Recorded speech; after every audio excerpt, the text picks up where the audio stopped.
Hey everybody, welcome into Sports Blitz, and this is the Auburn Blitz brought to you by Dane Sharp, attorney at law. And with me I've got Gene Sapakoff from the Charleston Courier. Gene, how are you doing today? Hey, pretty good. How are you guys doing? Gene, of course, covers the South Carolina Gamecocks, and been a lot of fun for you, Gene, so far. South Carolina undefeated. What are your thoughts heading into this Auburn game after South Carolina was able to put away a very scrappy Vanderbilt squad? Yeah, well, it's pretty weird around here because a number 10 ranking and 4-0, very strange for South Carolina. In fact, they've never been 4-0 under Spurrier. But, I mean, he's been dissatisfied after every single game. And after this Vanderbilt game, I mean, Stephen Garcia throws 4 interceptions. And even Marcus Lattimore can't gain a yard on 4th and 1 a couple of times. And really the only good thing to come out of that game for South Carolina was that the defense, as you said, played good against the Vanderbilt team that it had been playing pretty well. Well, if there had not been a Cam Newton in this league, Stephen Garcia would undoubtedly be the most controversial figure in the SEC probably in the last 10, 15 years, wouldn't you say? I mean, this guy, you never know what you're going to get. I mean, you might get a performance like he had against Alabama last year where he just torched the Crimson Tide, or like you said, he may throw 4 interceptions against Vanderbilt. What do you expect to see out of him Saturday night, or can you predict it at all? That's a good point by you. It's very hard to predict. Let me give you a stat for you. You know, last year he finished 5th in the SEC in pass efficiency, and 3 of the guys ahead of him, Cam Newton, Greg McElroy, and Mallett, are in the NFL, and the other guys, A.J. Murray at Georgia, who will be in the NFL. This year, he's 9th in that category. He has thrown only 3 touchdown passes and 7 interceptions.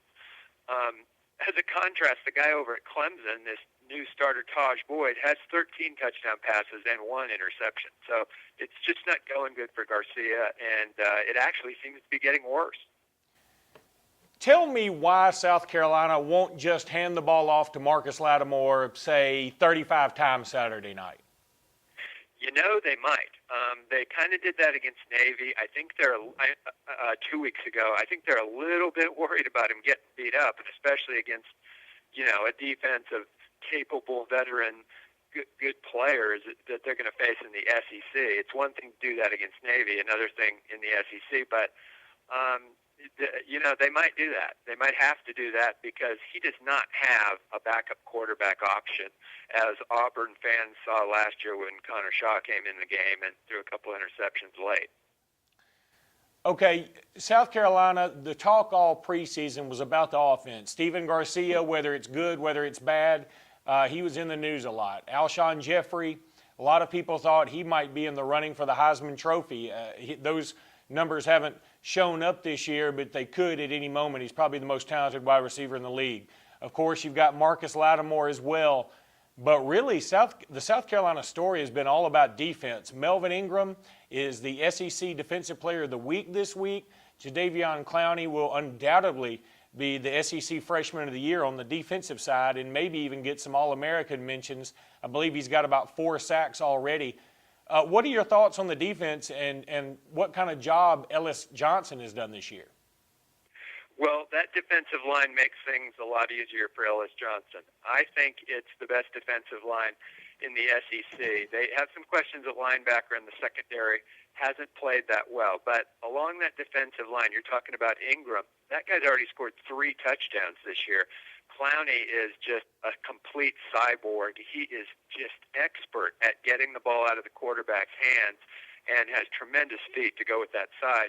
And, you know, Devin Taylor is a projected first-round draft pick at the other defensive end spot. So that makes it hard for teams to get anything done, that defensive line. Okay.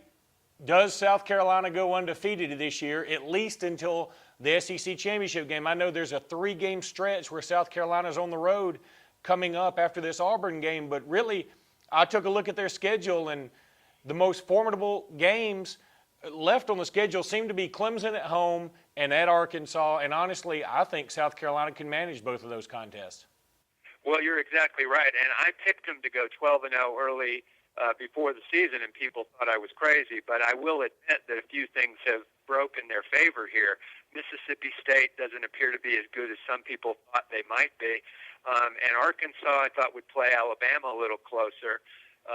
The only thing, the main concern right now is Clemson really that good? If they are, that could be a problem. But that game's in Columbia, so even that works out pretty well for the Gamecocks. And they have a road game at Tennessee, but a bye week before that. And real quickly, you've got Auburn coming in this weekend. Of course, Auburn is the favorite of most people from our area. What are your thoughts on the Auburn game? Do you look at Auburn from a distance and see as many troubles as people close up seem to see? Because right now there are a lot of folks that are shaking their head about Auburn's performances of late. Yeah, I was reading some stuff by David Morrison there, and the local paper at Auburn. He does a very good job, and I know that they're very beat up right now and had some injuries, held some guys out last week. I would say they're going to need all hands on deck and a good game from Michael Dyer and of course Trotter. But I think Auburn has some very good athletes. I mean, you looked at how they ran up and down the field in the first half against Clemson. If they can get going and get South Carolina a little bit on their heels, I think they could at least put some pressure on Garcia to have to throw the ball. Any chance at all South Carolina is overlooking this game? There's no chance they're overlooking the game because it was a heartbreaking loss for them at Auburn last year, and then they just had their butts so thoroughly kicked in the SEC championship game that I think Auburn has had their attention probably for about 3 weeks.